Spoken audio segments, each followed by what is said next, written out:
Parce que le réalisateur s'est quand même endetté pour réussir à faire ce film. Je suis endetté personnellement à hauteur de 5 millions d'euros. Et ce réalisateur, d'ailleurs, c'est Laurent Baffy, un mec qu'on connaît tous un peu. Non mais c'est vous qui le dites, je sais pas qui...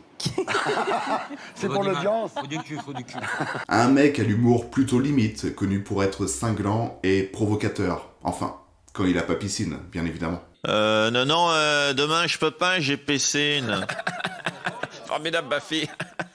Le film est bien entendu à l'image du personnage, au point que Baffy utilisera comme slogan cette phrase « N'y allez pas, c'est une merde ». Mais c'est de la merde. Et pourtant en casting, on retrouve du beau monde. On peut citer pêle-mêle Alain Chabat, Gérard Depardieu, Jamel Debbouze, Sophie Marceau, Galabru, Jean Rochefort, Guillaume Canet, Édouard Baird, Daniel Auteuil, Pierre Richard et j'en passe. Oh, il y a du monde, hein. Vous voulez un chewing-gum?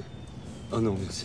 Ah si, prenez un chewing-gum, Émile. Mais finalement, et parce que tout ce beau monde ne veut ni produire ce film, ni jouer dedans, eh bien ce sera Laurent Baffy lui-même qui tiendra le rôle principal et aura pour acolyte Daniel Russo. Il a fait beaucoup de merde, Daniel. Hein. Beaucoup de merde. Hein. C'est un acteur qui a une carrière prolifique, aussi bien au cinéma, à la télévision ou au théâtre, mais qui est surtout connu pour son travail de doublage en étant notamment une des voix françaises d'Harvey Keitel. Je suis Winston Wolfe.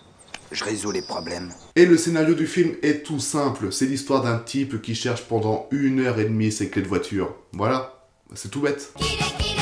Tout ça va évidemment donner lieu à une quête absurde et décalée, et comme qui dirait... Ah, ce qui compte c'est pas l'arrivée, c'est la quête. Bah ouais, on s'en fout un peu de savoir si le mec va retrouver ses clés ou non. Ce qui compte, c'est tout le chemin qu'il va parcourir, un chemin qui sera jonché de digressions, de références, de jeux de mots et de séquences absurdes. Finalement, quand on y réfléchit bien, il y a un petit côté Quentin Dupieux dans ce film. Excusez-moi. Vous faites quoi exactement là? Et là, vous faites un film? Oui. Laurent Baffy va rendre hommage avec humour au cinéma qu'il aime et qu'il porte dans son cœur. Que ce soit Le Père Noël est une ordure, Un singe en hiver ou encore Les 400 coups. 400 coups est mon premier film. Je n'en ai probablement jamais tourné par la suite avec autant d'angoisse. En tout cas, s'il y a un plan retenu du film, c'est celui-ci. Sans déconner. Attends, c'est lamentable. Attends, je le crois pas. Ça me rend pas service à ce que tu fais là. Attends, c'est trop drôle. Bon, on va louper le bateau, Daniel. J'adore cette scène. On y va, oui ou merde? Attends, je tente un dernier truc.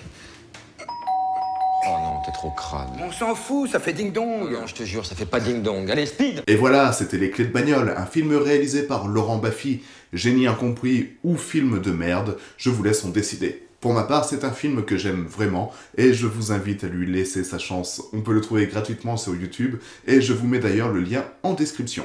Quant à nous, on se retrouve dans 2 semaines pour une analyse un peu plus poussée. Bitch!